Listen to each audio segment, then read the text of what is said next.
Oui, bonsoir, chers amis. Je m'appelle Maître Victor Ebenyamolongi. Je suis avocat, coordonnateur des Trois Plis Asbel.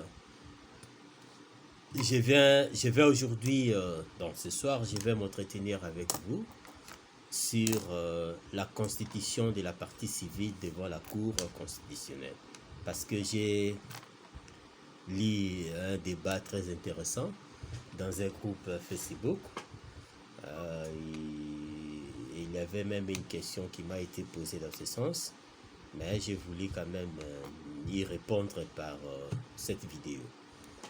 En effet, bon, parce que le débat tournait autour de la comparution de Maître Nyabirungu, avocat de M. Vital Kamere, dans le procès dit de 100 jours, devant le tribunal de grande instance de Kinshasa-Gombe, parce que il y avait les avocats de la République démocratique du Congo, c'est-à-dire les avocats de la partie civile, qui avaient demandé à ce que Maître Nyabirungu puisse retirer sa comparution du fait que lui, il est également avocat de la République.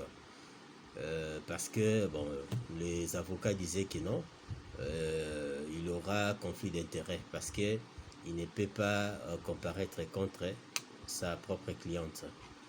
Donc c'est comme ça, cette question m'a été posée. J'ai vu également ce débat-là sur Facebook avant-hier, parce que les gens disaient pourquoi le même avocat, Maître Nyabirungu, est allé comparaître pour le compte de Messieurs Matata Pogno devant la Cour constitutionnelle. Pourtant, Matata Pogno était également poursuivi pour détournement des deniers publics qu'il aurait effectué. C'est comme ça que j'ai voulu y répondre. En effet, dans le procès dit des 100 jours, il y avait la République qui avait comparé comme la partie civile, parce que la République s'était constituée partie civile. La République démocratique du Congo se disait victime de l'infraction des détournements des deniers publics, l'infraction pour laquelle M. Vital Kamere était poursuivi. C'est comme ça la République démocratique du Congo s'était constituée partie civile dans ces procès-là. D'où l'avocat Maître Nyabirungu ne pouvait pas comparaître pour le compte de M. Vital Kamere contre la République qui comparait à cette audience, qui comparaissait à cette audience comme partie civile. D'où il avait conflit d'intérêts. C'est comme ça, les avocats de la partie civile avaient soulevé cette exception et le tribunal avait demandé à ce que Maître Nyabirungu puisse se retirer. Bon, évidemment, ce n'était même pas une contrainte devant le tribunal, mais Maître Nyabirungu a voulu simplement se conformer à la déontologie des avocats parce que ce n'était pas une obligation pour lui de se retirer. Et, ce n'est pas une obligation pour le tribunal de faire respecter la déontologie des avocats parce que les avocats ont leur organe disciplinaire qui est le Conseil de l'ordre. Donc si Maître Nyabirungu s'était entêté pour comparaître, certainement il allait être poursuivi devant le Conseil de l'ordre. C'est comme ça il s'était retiré. C'est des bons droits, il devrait quand même se retirer. Mais devant la Cour constitutionnelle, Maître Nyabirungu a comparé. Il avait comparé pour le compte de son client, M. Matata Pogno, qui est également poursuivi pour détournement des deniers publics.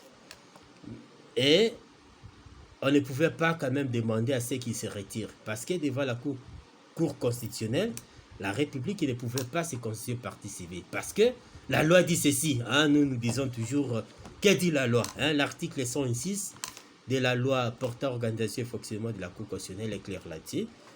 Cet article dit la constitution de la partie civile n'est pas recevable devant la Cour. C'est-à-dire, s'il faut se constituer partie civile devant la Cour constitutionnelle, ça ne te fait pas. Devant la Cour constitutionnelle, s'il faut réclamer les dommages-intérêts, parce que c'est ça d'ailleurs la raison d'être de la constitution de la partie civile, c'est pour réclamer les dommages-intérêts.